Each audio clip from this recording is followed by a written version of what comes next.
Hey everybody, this is JDGaming back today with a profile of my favorite deck, quite possibly of all time, Psychic. So this is the first time I'm doing an iteration of this deck for the Link era, and boy am I excited for this. It's just so cool that this new mechanic actually seems to cater to Psychics just perfectly. We have Mrs. Radiant, which is obviously an Earth Link monster. We have Proxy Dragon, which just gives generic support, and on top of all of that, the effects of these cards and the summoning mechanic really work well with the Psychic monsters wanting to be sent to the graveyard for their effects. Xyz summoning didn't really help them. Pendulum summoning obviously didn't help them unless you were playing metal foes, but now we have Link summoning, and actually we can go and power up our Yugioh Beast. We can bring back monsters like Cyframe or Omega, not only by its own effect, but just straight up from the graveyard with cards like Silent Psychic Wizard, and we just have more ways to trigger this. So lots of really cool synergy, and that's just why I'm so excited to share this deck with you guys. So this is going to be a Let's Build, like always. You can find all of the alphabetical, just simple A to Z profile at the end, and I do link that in the description box and pinned to the top of the comments below. But if you have any questions after seeing that, look at the middle of the video, the details, and I kind of explain my thought process as to how this deck came to be card by card, and then it gives you an idea, hopefully, of also what the deck looks like when it functions. So let's get started here. First off, I want to do a very quick explanation as to why Link monsters are so good for this deck. So we already know Yugioh Beast requires 2 Earth monsters to summon, or more, but usually 2 Earth monsters. The whole point is you can use Yugioh Beast's materials, any 2 Psychic monsters, let's say that are Earth, 1 Tuner and 1 Nut, to summon these 2 cards, which is already really awesome because that gives us more options. What we're already doing lets us integrate the new mechanic. If you've seen these new rules, I know some of you guys may not have really looked into Link monsters because you didn't really see the point quite yet, but you have 1 extra monster zone, and these Link markers here point in directions that open up more extra monster zones. So now with Mrs. Radiant, I could summon into these 2 zones, and then the Proxy Dragon lets me summon in these 2 as well. So it's really cool there.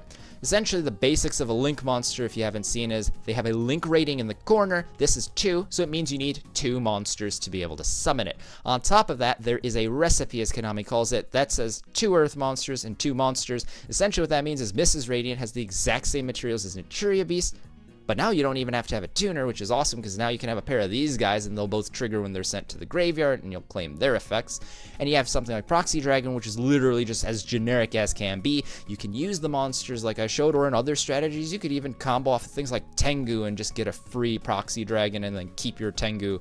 There are a lot of really cool things you can do with this mechanic now that we have these 2 cards in particular, so I'm very excited for that.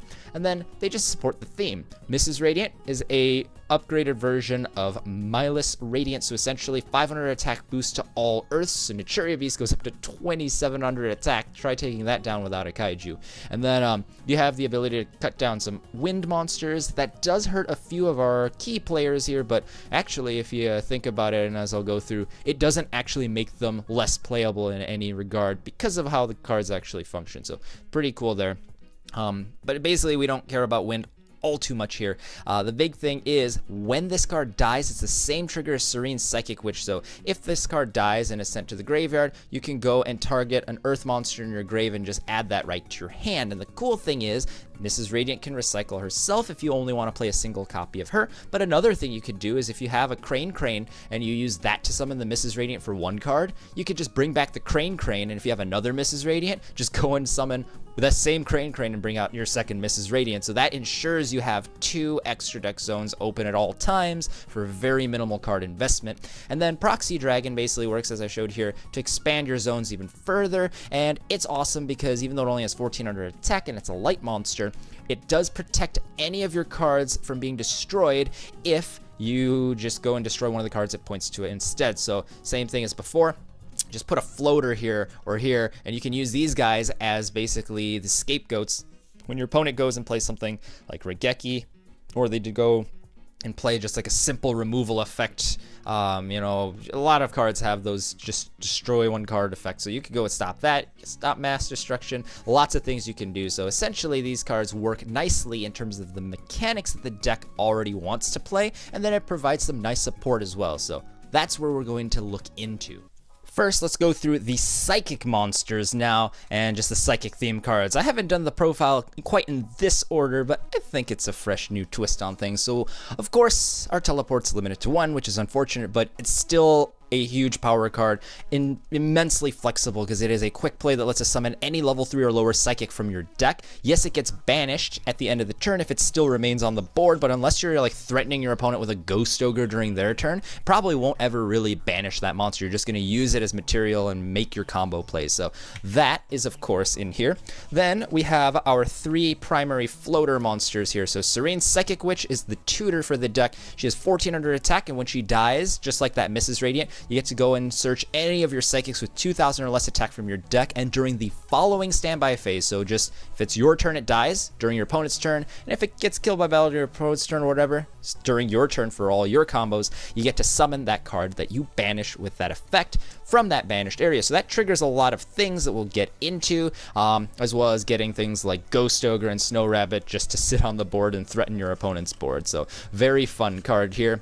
These two are pretty much the same card in effect, but a little bit different in terms of how they work overall because of their basic other traits to them. So level 3 and level 4, that's a difference. 2100 defense with no attack.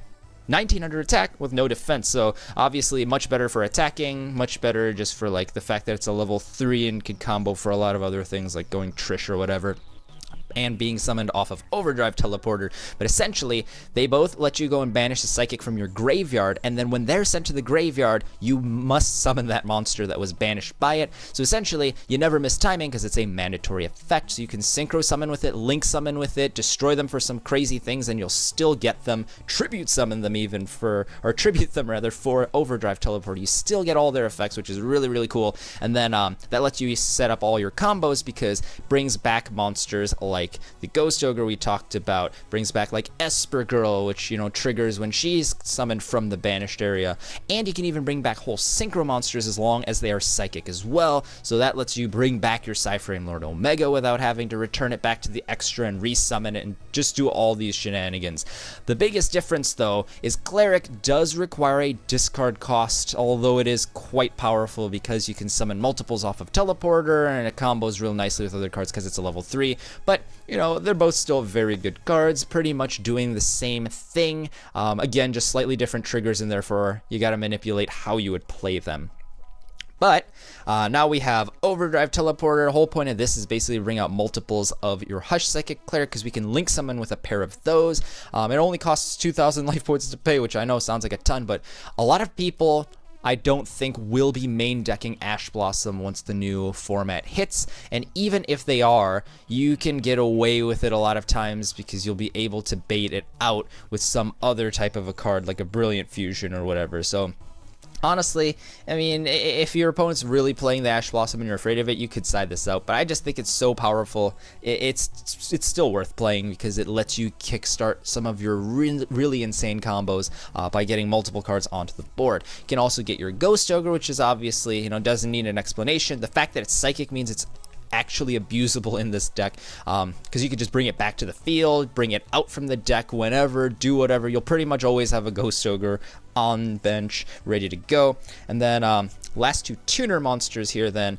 are level 2s. We have Esper Girl, which I briefly introduced. Basically, if you summon her from banished with any of these, then she's a tuner monster that banishes a card from your deck face down. You use her as a synchro or link material or tribute fodder or whatever, you get the card to your hand, so that lets you go for something like Naturia Beast or, you know, your bigger synchro monsters, and in the process you get a free card, so you're not losing anything, and that helps you recoup off of the Hush Psychic Cleric or even gain cards off of the Silent Psychic Wizard. Jumper is still extremely cool, especially with these two guys here. So essentially it's a creature swap, but you choose the targets as long as they're face-up monsters, and one of them is a psychic you control that isn't Jumper. So bring out Jumper with the effect of Witch, or maybe with one of these guys. Trade anything you don't need, especially these floaters, and then just take your opponent's monster. You can use it for a summon of your own, or just use that as your boss monster, kill your Witch or other floater. claim that effect, you know, fetch your Ghost Ogre to make your board even more annoying to deal with, but lots of really fun things you can do with that. And then the last Psychic I like playing in this deck as a tech is Psyblocker, just because, yes, it's a wind, it does get slightly weaker, but 1200 attack never really did anything anyway, so I'm not too concerned about the misses decrease to 800. And essentially, you get to call one card, can't be used, so essentially can't be used for summoning materials, can't be used for attacking, can't use its effects, can't even change its battle position. So essentially, if an action originates from that card that you called, can't be used for the turn cycle. And since you can bring it back with these guys in the middle of your turn and maybe even use it multiple times in a turn, you can really shut off your opponent's floodgates and defenses and basically just kill your opponent when they least expect it. So I always love the one copy as a problem-solving card. Some people might call it a bit dead, and yes, admittedly, if you don't want to commit a normal summon to it, can be bad, but don't forget, you could discard it off of a cleric if you already have a Psychic in your graveyard. Just banish the blocker immediately, because that is a legal thing you can do, and then when that thing is sent to the graveyard for your turn's normal plays, you have a free Psyblocker. So I've never seen one be really a dead card. You might not see it until it's an awkward time, but that's really the only potential issue with it. You have a lot of maneuverability around this card. One common theme you may have noticed about Psychics, other than the fact that there are earth monsters and light monsters, is that they want to be sent to the graveyard for the most part, and a lot of them do need a normal summon. So the next set of cards pretty much addresses those, I guess, issues, and then plays on those strengths and kind of just supports them all around. So these cards here, essentially, Link Slayer is a newer card from the starter deck. It's an earth monster. It's pretty much a super layer, or super quantum red layer. Essentially what that means is it's a Cyber Dragon, but I don't care what my opponent has, so it's useful turn 1 if I go first. 2000 attack, you can use it as a level 5 synchro material for something like Omega, you can use it as a material for Mrs. Radiant, and then if you go second, it has a Twin Twisters-like effect. You could discard 1 or 2 cards, pop that many spell or traps your opponent controls, and that's actually really useful, because it lets you load your graveyard with Psychics going right into your turn, so all of your grave-based cards are alive, and you've gotten extra utility out of this card for when you go second. So this thing's just so all around really good in terms of synergy with the rest of the deck that I have yet to find a reason to take it out. I know my brother hates this card because he's just like, it's a starter deck card, like it just feels weird to throw it in here, and yes, I admit it, but it's just one of my favorite new cards, and I just think it deserves a slot in this deck for everything it does. It just supports the Psychic theme so nicely. True King Lithosagem is a more recent addition that some of you guys may recognize, but essentially you get to go and pop 2 of your earth monsters that you either control or are in your hand, and then rip apart your opponent's extra deck. And a lot of people aren't playing multiple of any Link monster, so take away their misses and their Decode Talker and their Proxy Dragon, or like any pair of those, and like what are they gonna do if they're down those Link monsters? So you could really cripple decks and potentially just win right there, at least, you know, that one game as a cheap shot. And then it's just a free monster that's 2500 attack. It's an earth monster, it's like Link Slayer, so you can go for that Mrs. Radiant play, and that's so key, guys. Like the fact that you don't need to play a Star Eater, you could just go Mrs. Radiant, makes this card even better than it was before. And it again just sends earth monsters to your grave, so you have that Esper Girl ready to go or whatever, and then you could play all of your grave oriented Psychics. Brilliant Fusion is one of the bread and butter cards of this deck now. I know it makes you play Garnet, but honestly I play 2 Garnets in this deck because I'd rather see the Brilliant Fusion be live every game, because you can use the Garnet as like a free earth monster for this or for Mrs. Radiant, so it's never really been an issue. But Brilliant Fusion gives you a Seraph Knight. That's another free earth monster for your Mrs. play.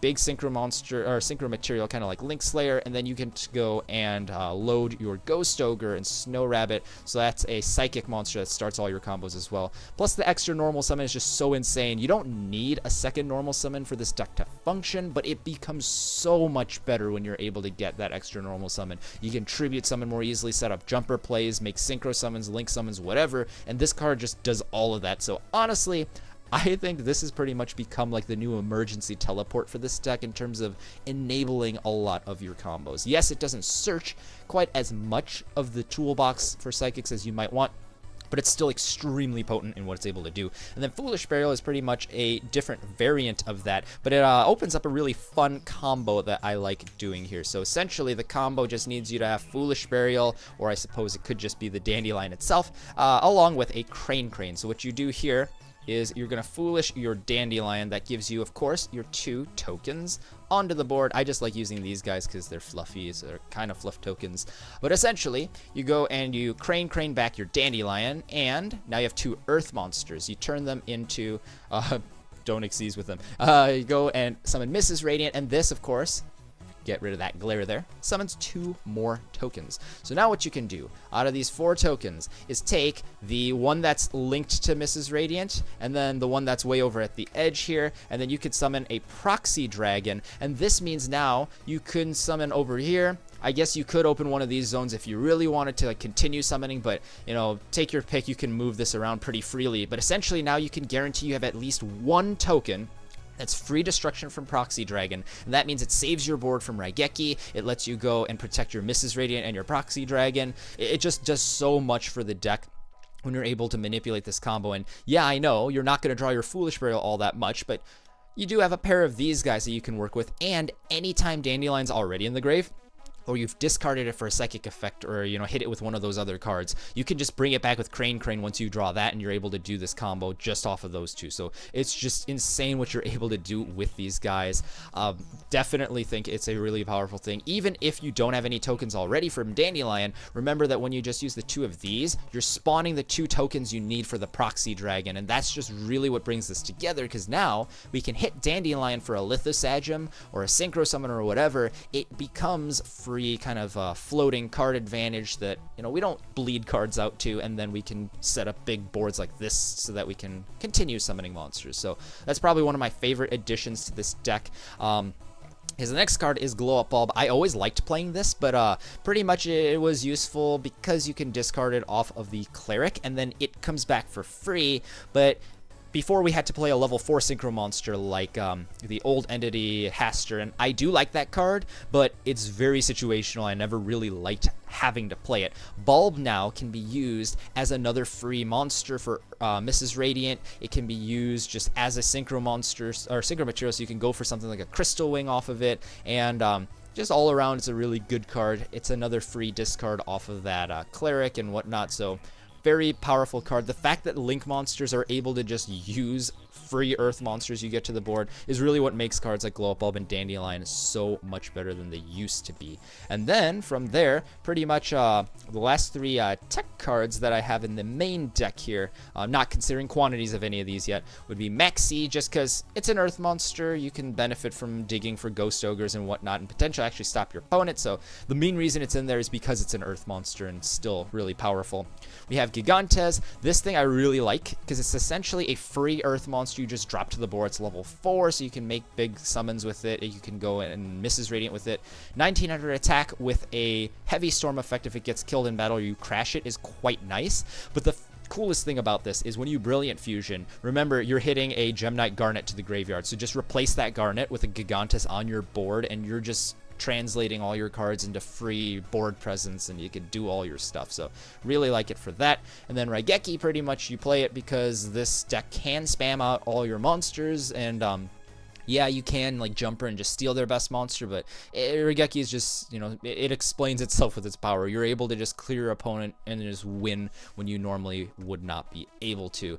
I guess there is one more card that I forgot to mention, but Soul Charge in passing. So many of your cards here, you know, are oriented on the graveyard that if you're able to just draw this card, you'll be able to just set up everything all in one go. Probably an Aturia Beast and or Crystal Wing somewhere in there.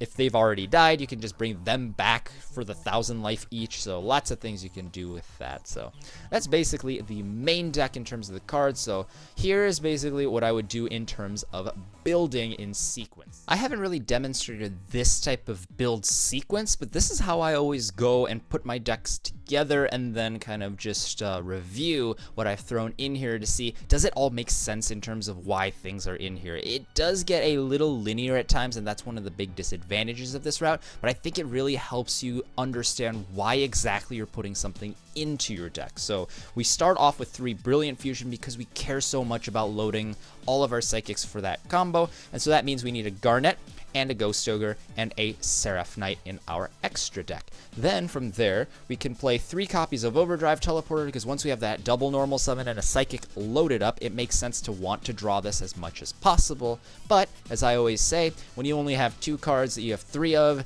your chance of drawing the combo is going to vary from like 10% going first to 15-ish% going second, and it's just not the best to build an entire deck around. But considering these both work very nicely as kind of pieces that interact with the rest of the deck, I think it's still fair to say that playing 3 of each will be beneficial in the long run.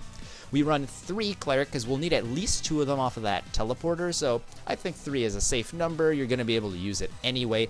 And while we're at it, I want to play 2 more Ghost Ogre, because when we're yarding one to the grave, I want 2 more. I want to be able to draw one. I want to be able to summon one off of that Teleporter, so I want to have at least 3 level 3 tuners here.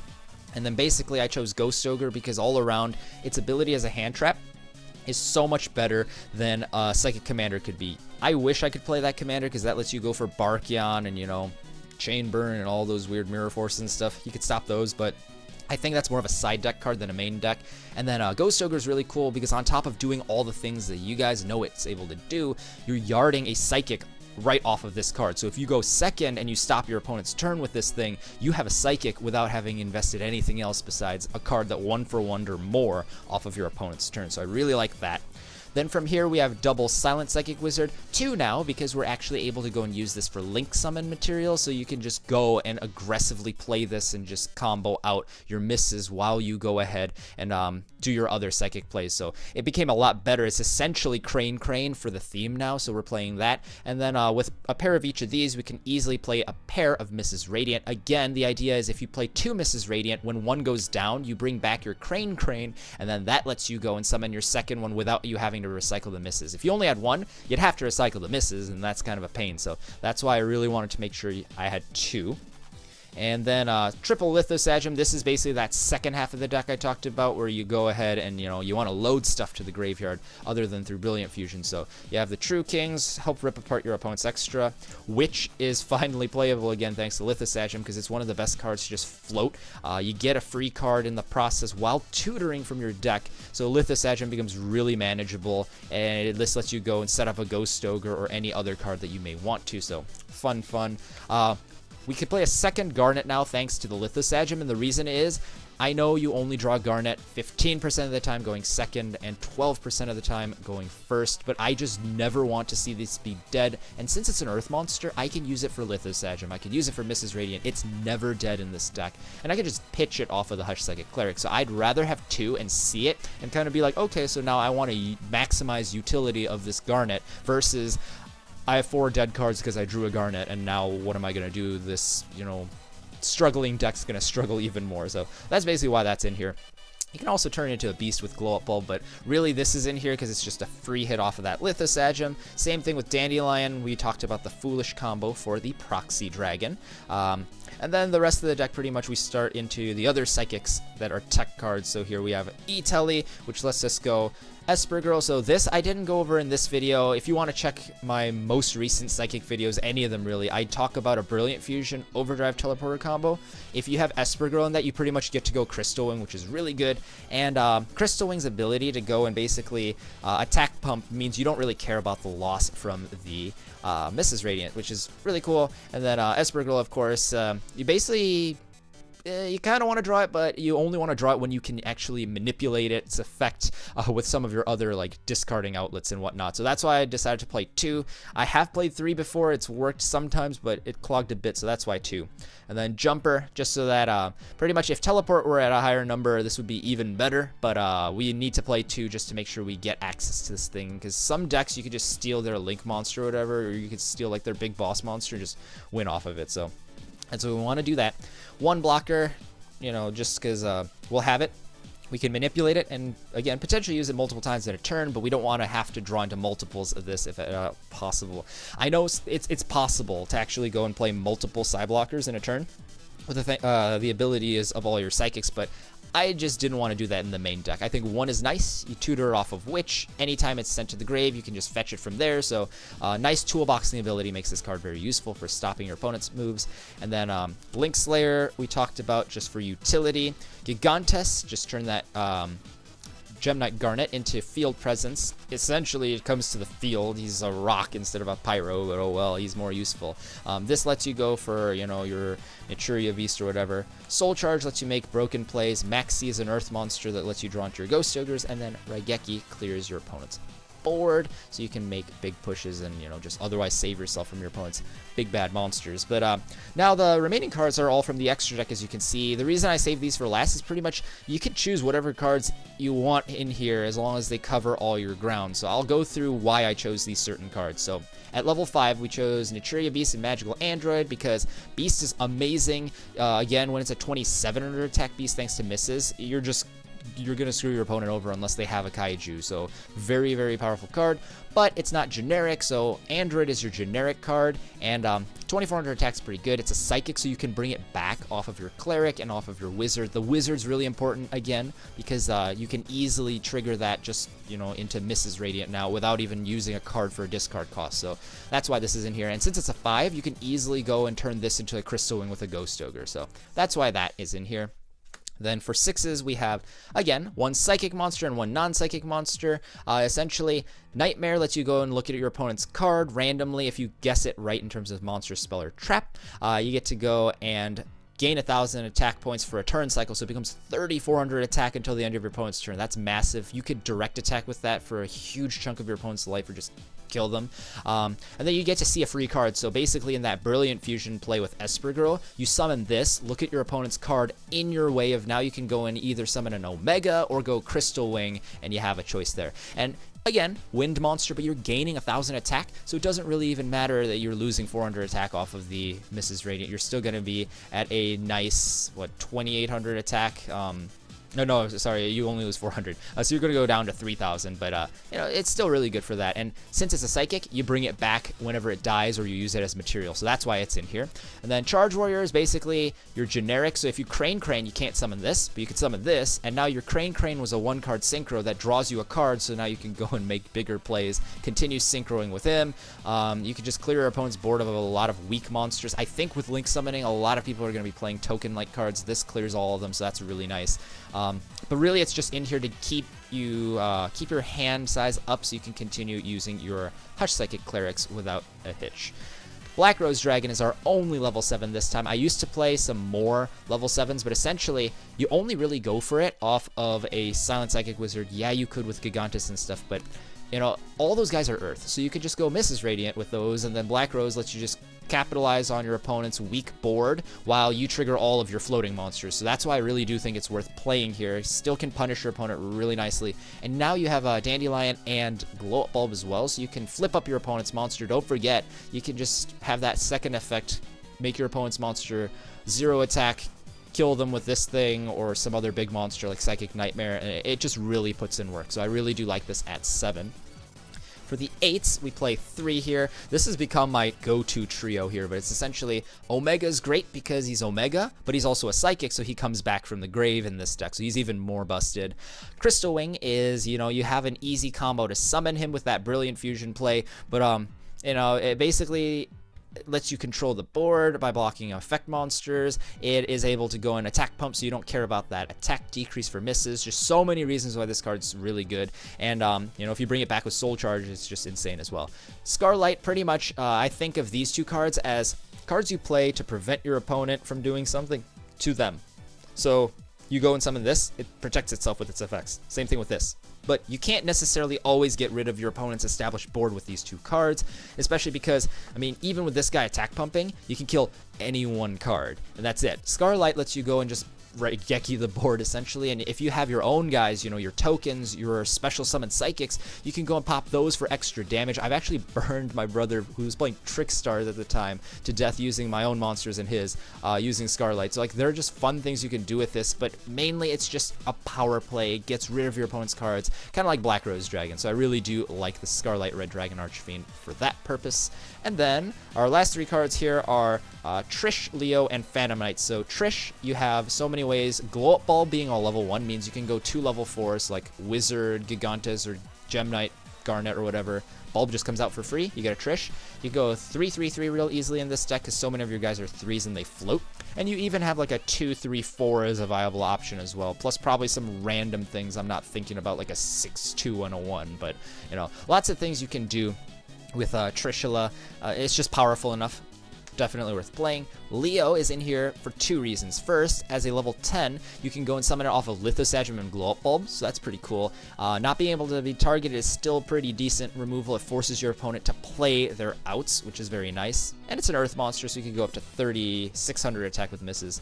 But the second effect, reason for him is if you have a Psychic Jumper, that's a level 2 tuner, and a lot of times your opponent's boss monsters are level 8, so you just steal that, go straight for Leo with it. They don't get, you know, any use out of that monster, whatever. So that's why I like that. And then the Phantom Knights of Breaksword. Didn't know if an Xyz monster would make it in here with Link summoning, but essentially when you have like a Crane for just a non-tuner, or you have a Hush Psychic, or not a Hush Psychic, you have a Overdrive Teleporter that just brings out multiple non-tuners, you could go misses, but you could just go for this for free removal. And especially with Crane, I think the biggest thing to keep in mind is you're able to bring this guy out for 1 card with Crane, and then you could pop any of your actual like floater guys for its effect to remove something, which kind of cheats a plus out of it. So I think it's worth playing for that reason, and that pretty much rounds out that extra deck at 15 and the main deck at 40.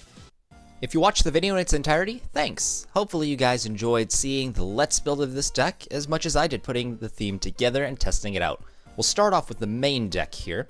So we have double Crane, Dandelion, double Esper Girl, triple Ghost Ogre and Snow Rabbit, Glow Up Bulb, double Gigantes, triple Hush Psychic Cleric, double Link Slayer, Max C, triple Overdrive Teleporter, Psy Blocker, double Psychic Jumper, triple Serene Psychic Witch, double Silent Psychic Wizard, and then triple True King Lithosagem the Disaster. We have double Gem Knight Garnet for, of course, our triple Brilliant Fusion. Then we have E-Telly, Foolish Burial, Raigeki, and Soul Charge for a 40-card main deck. Then our extra, of course, contains 15. We have at level 5, Magical Android and Naturia Beast. Level 6, Psychic Nightmare and Stardust Charge Warrior. Black Rose is our lone level 7 here. We have for 8s, Crystal Wing Synchro Dragon, Cyframe Lord Omega, and Scarlight Red Dragon Archfiend. Then we have Trishula at 9, Leo at 10, Phantom Knights of Breaksword at our rank 3 spot, and then we have Proxy Dragon and double Mrs. Radiant for our links, and then a Gem Knight Seraph Knight for our Brilliant Fusion engine. That's the end of the video. If you enjoyed, please like it so we can share it with as many other people who may enjoy it as well. If you want to see more of this series, you can click the annotation you see on the right, or if you just want to see the last video I did, click the annotation on the left. And if you really liked what you saw today, then I invite you to check out the channel icon in the middle to subscribe to JDGaming for more weekly videos.